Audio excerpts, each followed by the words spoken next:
The shooting in Western Sahara, like the last colony in Africa, and trying to make this anti-war statements and so like it's fucking delusion. Like it's a dissonance. Well, it's a book and a movie about colonization, kind of.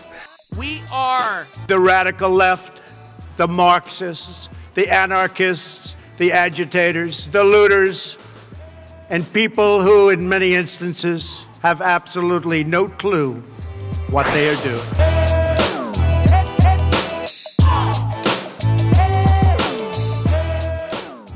To deactivate your frontal lobe. To decomplex to not decomplex your mind, because you are a complex person. A person with a lot of complexes would be more accurate. We already started. Okay. Hello, dear. Hello, I'm fucking back. We're back after many months. I'm happy. Not with a book, with a book, kind of. A really old book. A book that no one read? Or the adaptation of a really old book. Or a movie, yeah. A movie. We're gonna talk about the fucking Odyssey from Christopher Nolan. We're going on that. We're going to surf that wave. I think it was interesting. I told you have to go to the cinema and watch this movie. You were a little bit angry at me after. Yeah, I mean, I felt a bit tricked because I wanted when I heard that movie costed $300 million fucking dollars. First of all, I don't think that any movie should cost $300 million, but or film in the West Sahara.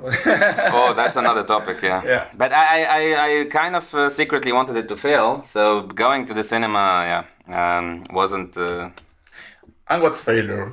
Economic failure?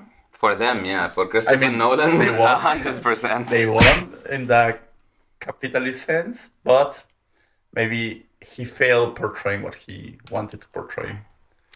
Yeah, one way or the other, we will get into it. But what you didn't like from going to the cinema and watch this movie? To be honest, my experience in the cinema was great because I went midweek. It was empty, big screen. I was almost alone. I would sit in the center. I felt that the whole night was created for me to some extent. But I've heard so much stuff about the technicity and the technicalities and the camera and the so on. And all and that. And you have to watch it IMAX, and if you don't find IMAX, exactly. Like 70 millimeters, blah, and blah. The aesthetics and so on, as if that is, it's such a elitist, puritanian way of conceiving and approaching cinema in general. And I still I expected that would have an intent or an added value to the messaging of the cineast himself. But outside of hearing the voice of the ocean and not using CGI and stuff like that, I didn't get really the intent. So I'm a bit underwhelmed. I mean, I think that Nolan, he's kind of selling the experience. It's like, oh, you have to go to the cinema, to this IMAX to feel immersed. And one people would say is craft, no? Like he's trying to be analog, to don't use CGI. But at the same time, people would say he's a purist. I don't know. What's your conception of that? He's a purist. That's 100%. That's kind of a euphemism, I think. I mean, his standards make any other cineast in any place of the world outside of Hollywood not being able to do any movies. Well, and that's the problem, you have social media talking about Christopher Nolan as if he was the greatest filmmaker of the 21st century, because also the scope of Hollywood is really limited, and when you have somebody pursuing non-linear narratives, oh my god, this is intellectual cinema. He's not really inventing anything new. I think that if you go through his filmography, you see good stuff. For example, Memento, or his first movie. I think it's really ambitious in that sense. Then he has The Prestige, also ambitious. That's a really good movie. But then he starts with his more blockbuster movies, Inception, Interstellar, Dunkirk, focusing on this architecture, on this big non-linear narrative, sound, spectacle, and then the characters start losing a lot of psychological depth, in my way of seeing it. And he has a problem in storytelling, you know? The characters are all the time over-explaining what the movie is about through dialogues. There's no showing, it's only telling. We have like this problem about his woman characters also, like since ever. I think he never even pulled off any strong female character ever in any of his movies. Not only I cannot recall one. But I mean, I think here the problem is double, and it's way more amplified because he chose an epic. And if you're not good at discourse, and if you're not good at scenario, at dialoguing, at writing dialogues, and you bring the the myth, the founding myth, the monomyth, and you try to and you try to put it in a movie format, and you fail at depicting that greatness, those strong those big citations or clashes or stuff like that. Like it's a double failure. So the theme that he chose didn't help him that much. Yeah. And to be honest, I don't know. This is personal, obviously. It depends on. This is personal. I hate Christopher Nolan. No. I mean, honestly, in this era and in today's world, making a fucking movie that cost $300 million is obnoxiously unacceptable for me. Like there are so many other ways that you could put $300 million into the service of what he conceives of a decaying civilization. Like he literally, like that's the kind of a theme in the movie. And more than that, you mentioned it already. The shooting in Western Sahara, like the last colony in Africa, and trying to make this anti-war statements, and so it's fucking delusion. Like it's a dissonance. Well, it's a book and a movie about colonization, kind of. But I agree. So you mean it's a fit? Maybe it was a fit. No, I think I don't really care if the adaptation is true to the story or to what we know as the Homeric Odyssey. I think cinema doesn't have to do a one-on-one adaptation. I think that he can take his creative decisions, which is completely fine. But I think that he stays like in the middle, you know? It's like, I want to do some criticize of war, but I don't allow myself of criticizing actually what does an epic mean. And many people say like, okay, yeah, but of course you can't do this retrospective. No, like you can't ask Homer to be woke in this sense. I mean, you can. You can, no, but the thing is that we were talking about this. There's this play called The Trojan Woman from Euripides. He's like a Greek playwriter from the 400 BC. And he wrote a play about the Trojan women. As leading. As leading. And while the Greek civilization was mounted on the Odyssey and the conquest, there was already a playwright at the time taking the perception or the vision of the losers, of the women, the violations. So it's also nothing new, you know. It's not asking him to be woke or not woke. I think he just, I don't know if he's afraid of, or he just don't have the capability to go one step beyond. I think when you said that he did not commit to one way to going all the way, he was kind of cowardly in going one way or the other. I would be fine if he did a very faithful production of what the Odyssey of Homer or even the Odyssey of Emily Wilson. Yeah. New translation. I would not kill it. I agree with you, like and what you said regarding the fact that it's not there is no transgression in revisiting a millennial story. And by the way, I fucking hate how everyone is talking about faithfulness and the source materials as if anyone read the Odyssey, like of the Greek, and also like talking about the Odyssey as a founding myth for Western civilization. I accept that premise, but I don't accept the fact that the Greek antique civilization was founded on Homer. It's just the perception of today's world with the preservation of these specific epics and not others. Through Latin, Roman, Latin, Byzantine translation, Arab translation for philosophy and science, and so on.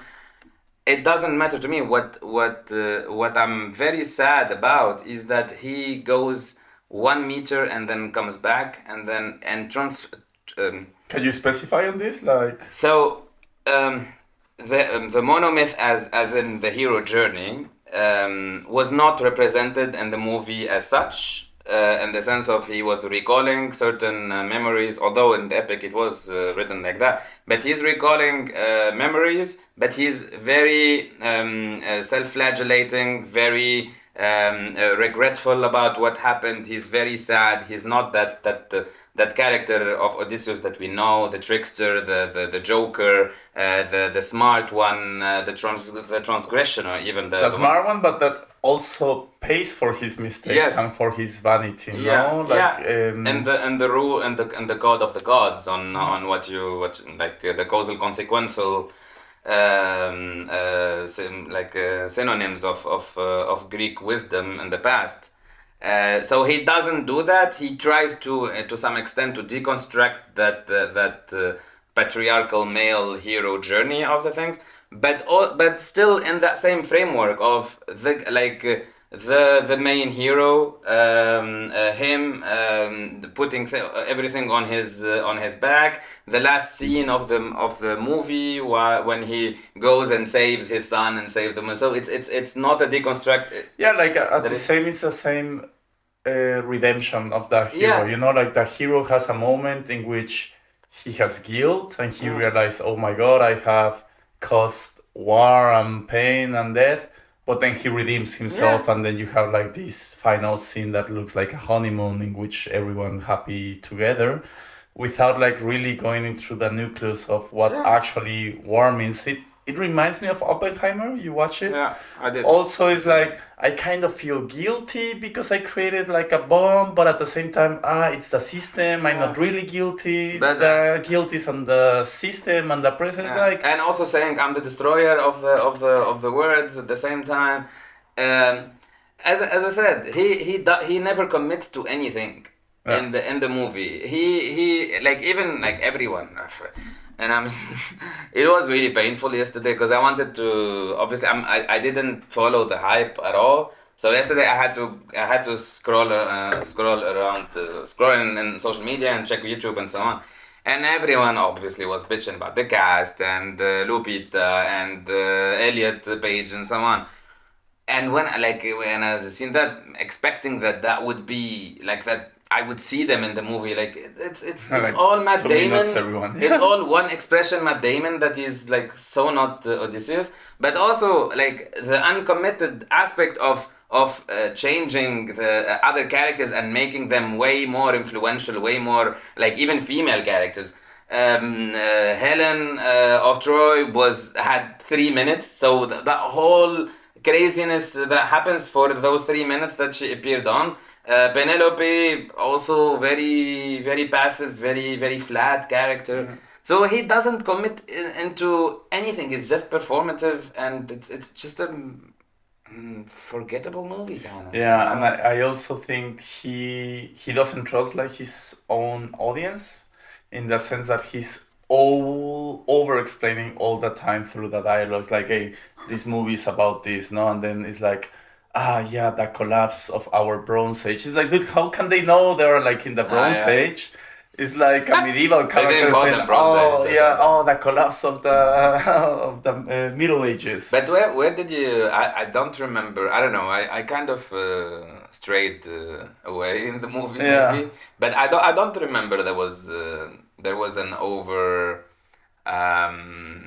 like a discursive characters that were talking a lot or something. I think they mention like 1,000 times like the sea people, the sea The sea people, the sea people, like to try to put you in a historical context. Like he's going with the myth and then trying to put like some historiography there and then explaining, actually they were the sea people. They were the ones that were doing piracy through the last 20 years. So our people that were afraid of the sea people, but we are also those. We are the sea people, exactly, okay. because we created that damage or that pain, you know? Yeah. Which it brings us to the topic, and you see this in America cinema, like in Vietnam movies or Iraq movies, like this PTSD syndrome is like, I go, I kill, and then I have nightmares about it, and I make a movie about my nightmares. And you should feel empathetic. Empathetic, yeah, exactly. This is actually, it also connects to the point of not going towards the deconstruction of the hero journey and of the mono myth or main protagonist, single protagonist, is exactly what you said. Is that you give us a crybaby, weepy Odysseus, which is not that one of the actual that we know, and at the same time he tried to generate and convey in us empathetic feelings that you can't really feel outside of the fact that you like Matt Damon or he looks hot to you or whatever, because he is the one who's caused all this trauma and all this destruction and this breaking of the codes and of the warfare and so on. And this is such an epidemic behavior in Western civilization in general. It's such also an Israeli thing to do. As I told you about it is really bad. I told you about this movie What's with Bashir, which talk about the civil war in Lebanon and the Israeli implication of it and the massacres of Sabra and Shatila, and about this soldier from the IDF who was this poor guy who couldn't kill anyone. So his friends could, but he couldn't, and so he was charged for killing dogs. And we have to feel empathetic towards his pain and his suffering. Why? So the dogs are the victims, not even the fucking Palestinians. So the Palestinians are too low to put on the. So it's the same feeling. Like, yeah, I think he realizes that the work has like this imperialistic discourse, and he addresses it vocally, but never questions it. You know, it's he accepts the imperialism, but never goes deeper, and I think that's a mistake. I think even worse, he does not question the exercise of power and of war wagering on other nations. He says that the fact that we didn't win with the normal codes, i.e. the Zeus's code, is the issue, not the fact that we are waging wars on civilians and on innocent people, killing we them. Didn't respect the rules. We just did not win with in accordance with the rule, and that was the issue. Otherwise, the civilization would have standard. So yeah. Absolutely. It's a bit funny to think of Christopher Nolan trying to jump into hoops and to do all these shenanigans because I mean when I watched the movie with our beautiful producer together, and when we went out, to be honest, I was completely oblivious towards this supposedly anti-war message. Yeah. Because I've been. And I was surprised that even Zizek praised it. He's like, oh yeah, he's deconstructing it because you see the soldiers that were inside the horse, they were shitting on themselves, and it shows that there's no epic. It's like he's not really like going. Okay, yeah, he shows that they are suffering and they don't want to be inside that course shitting on themselves, but still, he's selling you like this. I think epicity. Yeah, I think they have I think people sometimes conflate the word epic as we use it, and epics as a genre. I mean, obviously there is magnificence and legendary in it, but epics does not mean that everything is great and everything is beautiful. No epic actually recounts stories like that. But I mean, just to go back to this anti-war thing, I said I was completely oblivious to the point that that there was some anti-war message there. Salma just addressed it. Like, she told me if he wanted to do a message about like war criminals and so on, he should have had some balls to do it. Yeah. And I was like, okay, actually I didn't think about it. And then when you think about how he's talking about breaking Zeus's law and how they brought calamity on their people, and how that this is the demise of civilization, i.e. he means Western civilization, you obviously think about like this is a contemporary approach on the events that we are going on today, with the break of international law and international like acclaimed institutions, the genocide happening in Gaza and so on. Okay, I mean, I missed that symbol, to be honest, but I think it's such a, like in French we say tiré par les cheveux, like just a doesn't, why did you not significant. Not significant. And what does like so you did a movie about the Odyssey, as in like this is the founding myth of Western civilization, and you're telling us the Western civilization are now decaying. So you're basically making a movie to enrage right wingers. So you do a cast that annoys the right wingers, and then you don't do something that is fully deconstructive, that is fully. I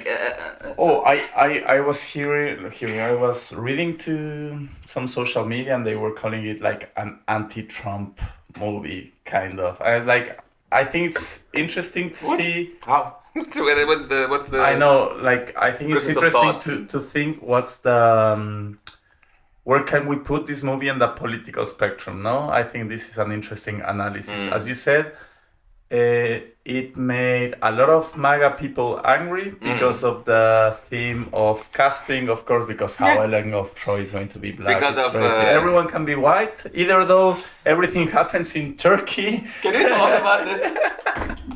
Oh yeah, sorry. Yeah. Our producer is very angry when we tap on the table. Can we talk about this delusion that of these fucking Americans and Westerners in general, thinking that Greeks are blue-eyed, white hair, blonde hair? Absolutely. Yeah, I was telling Hussein I met this girl from Greece, and she told me in school they told us that the ancient Greek civilization, they were blondie and had blue eyes, and then through history the ethnicity changes. Like, and you learn this in Greece, you know? Isn't this crazy? So you can make Jesus white, that's not a problem, but Helen of Troy black, that's the line. I mean, that's the line. I mean, just for the fucking dumb Americans, because this is obviously the most of the videos that popped up because I wrote something in English. A lot of Americans. Everyone was bitching and calling John Leguizamo Colombian John Leguizamo for some fucking reason. Yeah. And they don't fathom the fact that ancient Greek people considered Germans as, they didn't consider them, they didn't call them Germans, they didn't exist.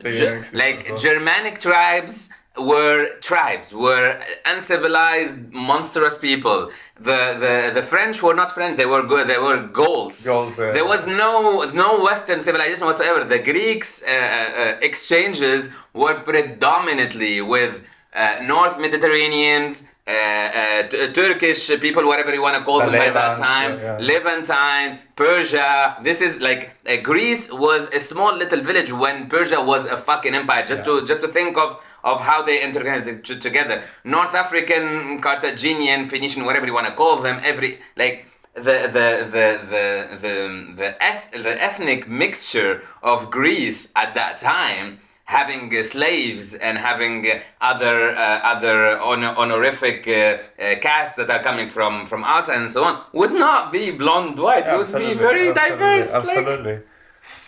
Which I think when you are doing an adaptation or interpretation, okay, but then you can't complain about this when you are like whitewashing like the whole history of Hollywood in all movies. It doesn't matter.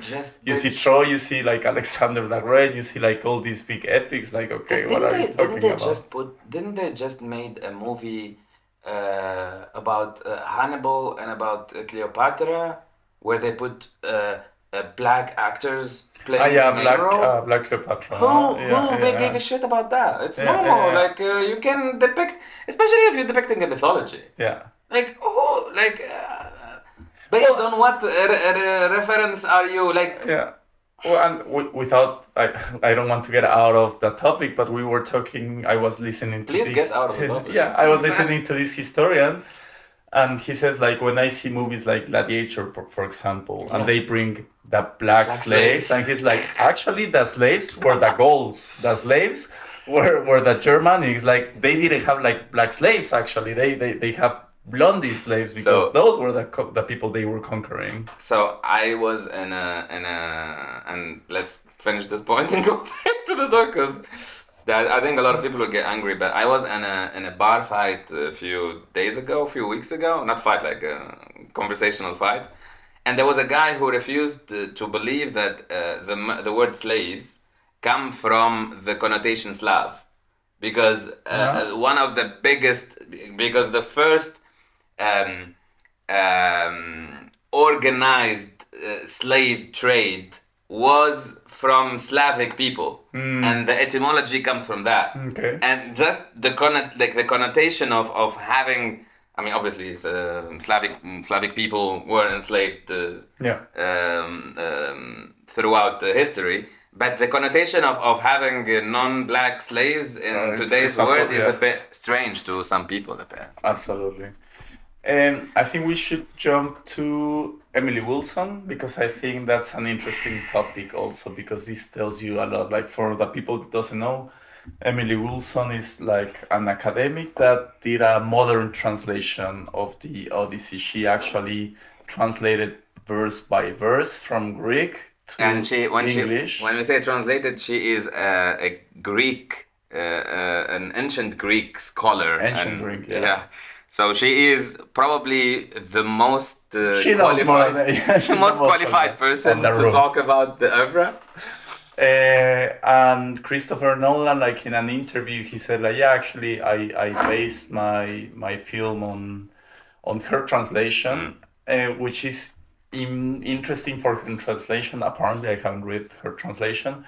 Is that she's more visceral, more direct. No, when they talk about like how they mistreat the women characters, she goes for it and she just describes it.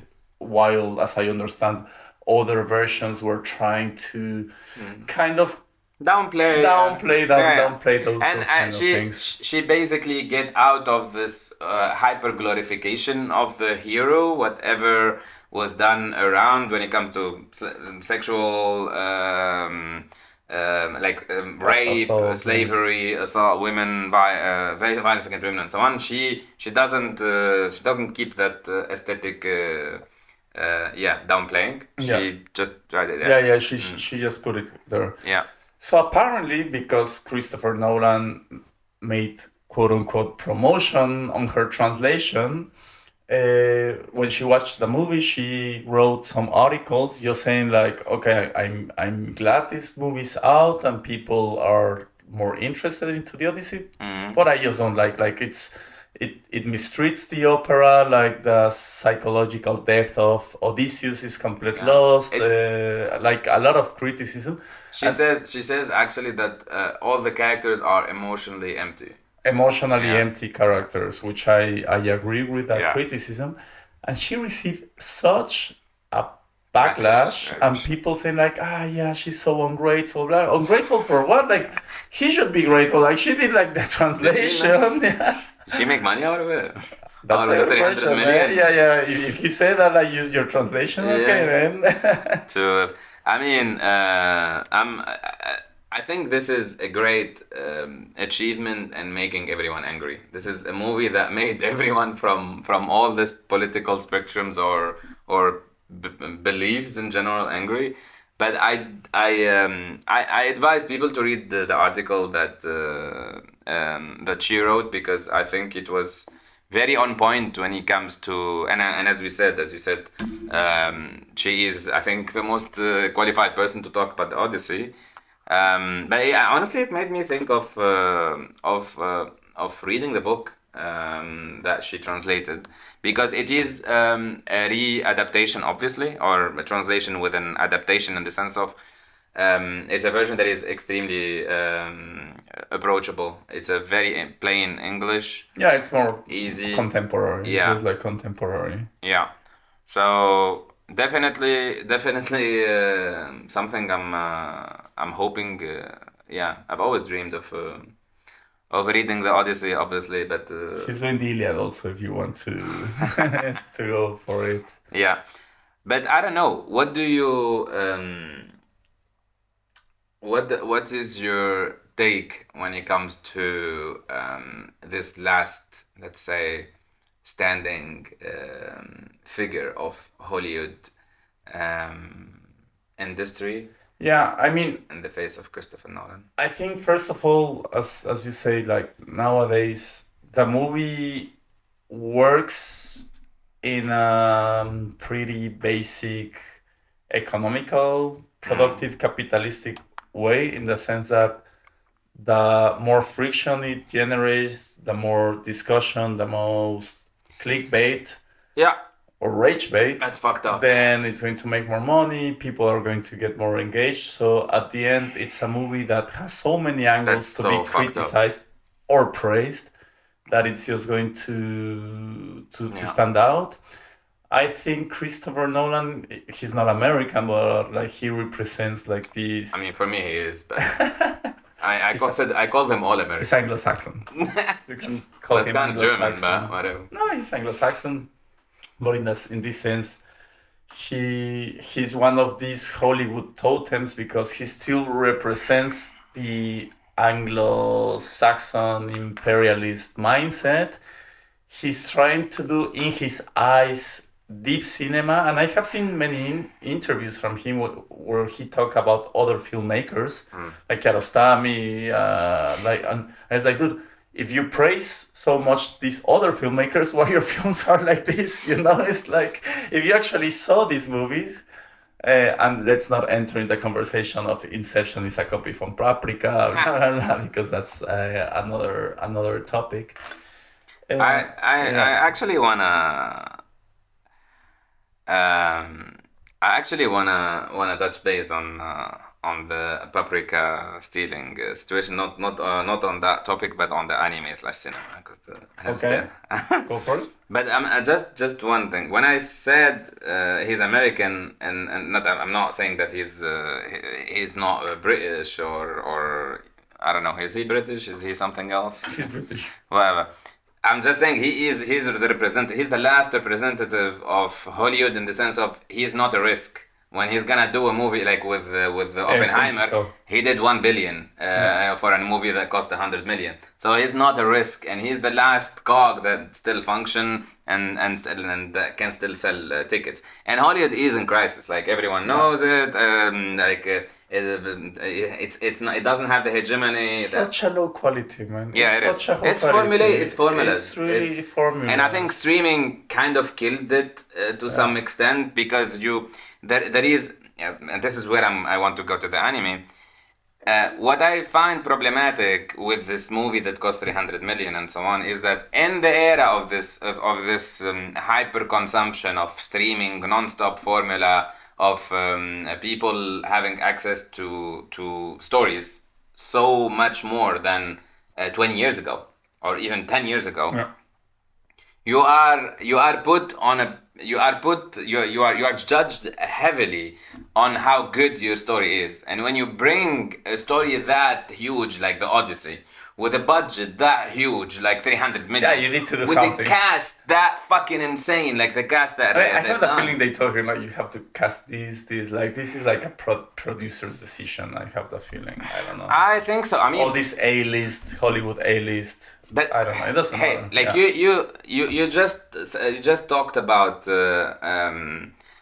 the cast and how it made all the MAGA people angry and so Yeah. on. And that it's kind of clickbait and for it to make promotion and so on. course. I think it's so obvious that it was the case. Yeah. Because like this, the tokenism and just simply on the female roles, you saw all the insanity that went with Lupita Nyong'o. She's like 2 minutes. And she's in fucking 2 minutes. How is it okay? Does Christopher Nolan doesn't know exactly that her role is very limited? Yeah. Like you could have not put it that way, or not even shown the cast of her, because she's not important at all in the movie. Like Yeah. you could have not put her at all in the cast. I And remember before the movie came out, they were saying that Achilles was going to be Yeah, played by Ellen Ellen Page. Page. Yeah. And I was like, if that's true, that's okay. Yeah. Okay, let's see this. I mean- and then it's just a soldier that gets killed Yeah. after the minute But two. It's hate like- me with whatever. But it's so clear that he wanted to alimenter to ignite the people. And it's kind of. It's kind of sad cheap. that so It's it's cheap. cheap, It's yeah, it's cheap. cheap, and It's it, easy. It's and the movie cheap. a movie that cost $300 million cannot be cheap with that cast. So in comparison to that, so he is a guy that knows anime. He literally stole full stories from animes. When here we're talking about the Satoshi Kon, the amazing Satoshi Kon, and Paprika as a great movie. But me, and you know my opinion when it comes to anime, I'm a guy who fought with this guy a few weeks ago, telling him that in 10, 20 years, anime is going to be the major creative work of art when it comes to cinematographic experience in general. When you know Because of the budget also. because of the you know, budget, yeah. because of the accessibility, because of the technique, how it's way more and more cheaper, because of the tools that you can make. It's more, let's use this word, democratized. Yeah, it's democratized. You're Yeah. absolutely right. And there were some trials in the American cinema lately to make low budget, cheap movies. I think there is this fringe. Like they did some horror Yeah. movie and I forgot, like some I youngsters. mean, normally like A24, like they usually produce this kind of But- B cinema movies. Yeah. I don't get how he thinks of the industry or of the genre while doing what he does, and how he is thinking in a collective plural Yeah. way. Yeah. It's such a individualistic, megalomaniac perception of yourself. I think he mirrors himself in his characters. He thinks he's Oppenheimer. He thinks he's Odysseus. Like he thinks he is all the time like mirroring himself. Yeah. And I think also we as viewers, we have to, I will use this word, like decolonize our viewing of cinema. You know, I remember always this interview from Gael Garcia Marquez. Yeah, no, Marcus, that's the right. The Mexican actor, he's amazing. I forgot his name. And in an interview, they told him like, because he was like on the peak of his career, he was going to be selected like for roles in Hollywood, and he decided to go back to Latin America, to France, to do like more art house movies. And in an interview, they told him like, hey, you reached like the ceiling and then you went back. And it's like, the problem is that you think that Hollywood is reaching the ceiling. Now it's like, I got to play Neruda, or in a movie about Neruda, that is more interesting than a Marvel movie. Yeah. So I think we have to take our scope out from this. I could not agree more. I'm looking for the name of the Senegalese. The one of the sunflower. No, the Senegalese movie maker. I don't want to. We need to cut this one. But anyways, like it's a similar discourse in the sense of he says that Europe is not my center. Yeah. Est-ce que vos films sont bien compris en Europe? Non mais mettons-nous bien ça dans la tête. Moi, l'Europe n'est pas mon centre. L'Europe est une périphérie de l'Afrique. Vous voyez, ils sont restés plus de 100 ans chez moi, ils n'ont pas parlé ma langue, je parle leur langue. L'avenir, pour moi, l'avenir ne dépend pas d'être compris par l'Europe. Je souhaiterais qu'ils me comprennent, mais ça ne me fait absolument rien. Si vous prenez la carte de l'Afrique, géographiquement, vous pouvez mettre l'Europe et l'Amérique, il nous resterait encore de la place. Pourquoi voulez-vous que ce tropisme, vous savez, le tropisme, pourquoi voulez-vous que je sois comme le tournesol qui tourne autour du soleil? Je suis moi-même le soleil. The sunflower, that's yeah. But is this Senegalese filmmaker that they asked him, like, what do you think how Europeans see your movies? And I don't care how Europeans see my Exactly. movies. Osman Semben. Yeah. Sorry. Yeah, exactly. He says that Europe is not my center. Like I don't, and this anti-Western centricism, it is definitely on the rise. I think that the main reason why Hollywood is struggling so much is there is a lot of competition coming from around. Although I still claim that the hegemony is still there, but it's fading. And I would say my advice kind of is to not watch this movie, or at least to not participate in the enrichment of these assholes. So it was an epic. It was definitely an underwhelming epic. I mean, I was there 3 hours.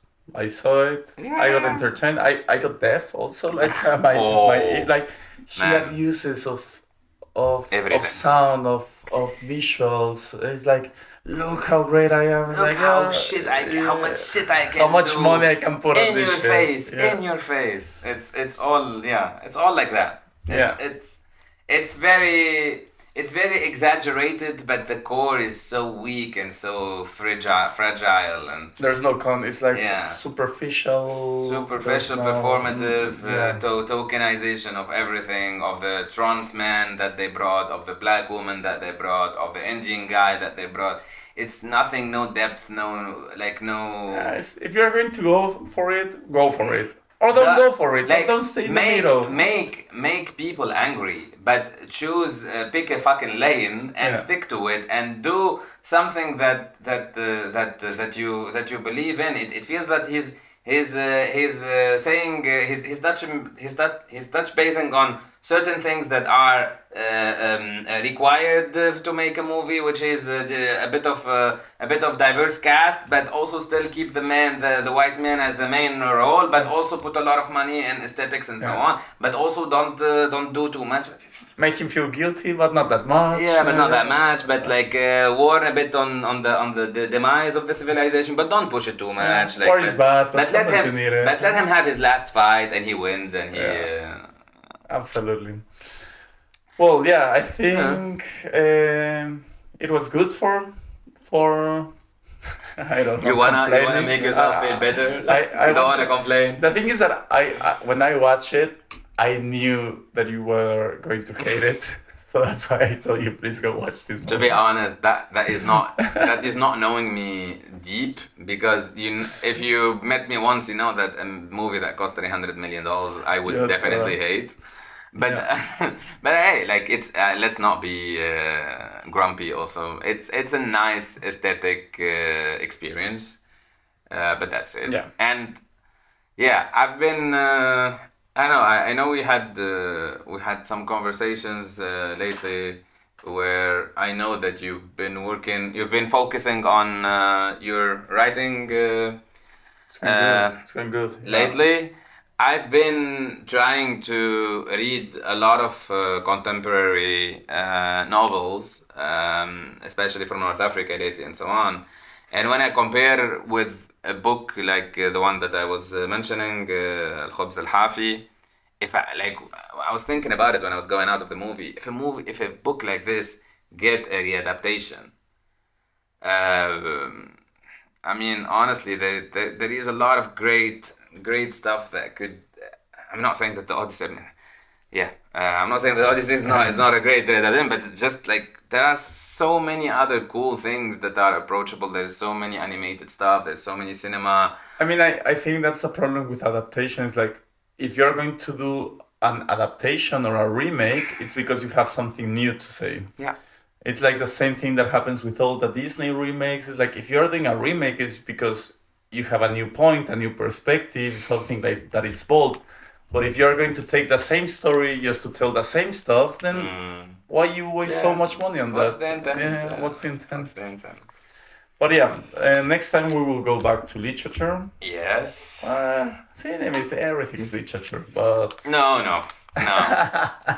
not everything is literature. I'm actually trying to get to the literature frame, or to the literature. I am you're a purist. Purist when it comes to literature. Purist. But I think we will probably do a couple of books in the next episodes, maybe one short story. Let's. I'm excited for some grand, eloquent proses and a bit more fighting, because I feel that this episode we kind of agreed. We just started with he was shit. But yeah, okay. Happy that we have done that, and hopefully our producer will push us to keep some consistency in dropping episodes. Love you. Juicy, everyone.